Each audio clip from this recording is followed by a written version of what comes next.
In 2013, a 21-year-old student was found dead in a hotel rooftop water tank. No witnesses, no screams, no explanation. And the final video of her life, recorded inside a hotel elevator, remains one of the most disturbing pieces of evidence ever filmed. This is the case of Elisa Lam, a mystery that still defies logic, science, and every official investigation. Elisa Lam was traveling alone, exploring the West Coast. She checked into the Cecil Hotel in Los Angeles, a building infamous for crime, violence, and death. She had no idea where she was, and she had no idea what she had just stepped into. Only days later, she disappeared. And what happened next turned a missing person case into one of the most unsettling, unsolved mysteries in modern history. January 31st, 2013. Elisa failed to contact her family. No calls, no messages, nothing. Police were alerted. Search teams went room to room, floor by floor. K-9 units swept the building. No scent, no trace. It was as if she vanished inside a crowded hotel in the middle of one of America's largest cities. But then, investigators found something. Footage from the elevator. The video begins normally. Elisa steps inside wearing a red jacket. She presses multiple buttons. The elevator doors don't close. She steps out. She looks to the left, then to the right. Her movements change.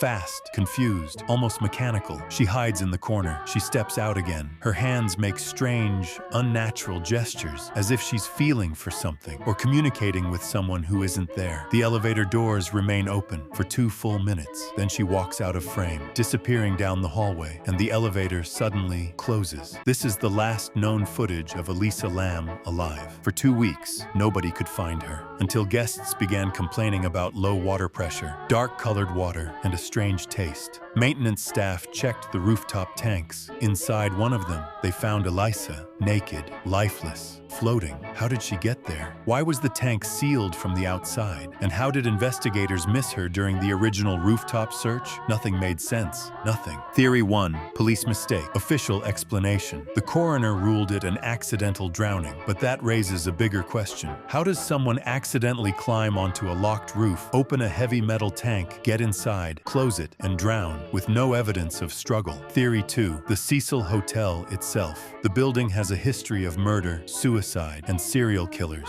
including Richard Ramirez, the Night Stalker. Some believe the environment of the hotel was part of the cause, something dark, something that breaks people from the inside. Theory 3. Someone was there. The elevator behavior suggests she was hiding, reacting, responding. But if she was running from someone, who were they? And why did no camera capture them? Not in the hallway, not on the roof, not anywhere. To this day, not a single frame of footage shows another person with her. There were no alarms, no footprints on the roof, and no clear timeline of how she entered the tank. Key information from the hotel has never been fully released to the public. The elevator video appears edited, with nearly 1 minute of footage missing. Why? Who removed it? And what was on it? More than a decade later, the case remains open in the minds of investigators, journalists, and millions of people who watched that elevator clip, trying to understand what they were really seeing. Some believe it was fear. Some believe it was murder. Others believe it was something we don't have a name for. What happened to Elisa Lam should not be possible, and yet it happened. Cases like this don't end. They echo, and there are other stories, just like this one, with evidence even more disturbing.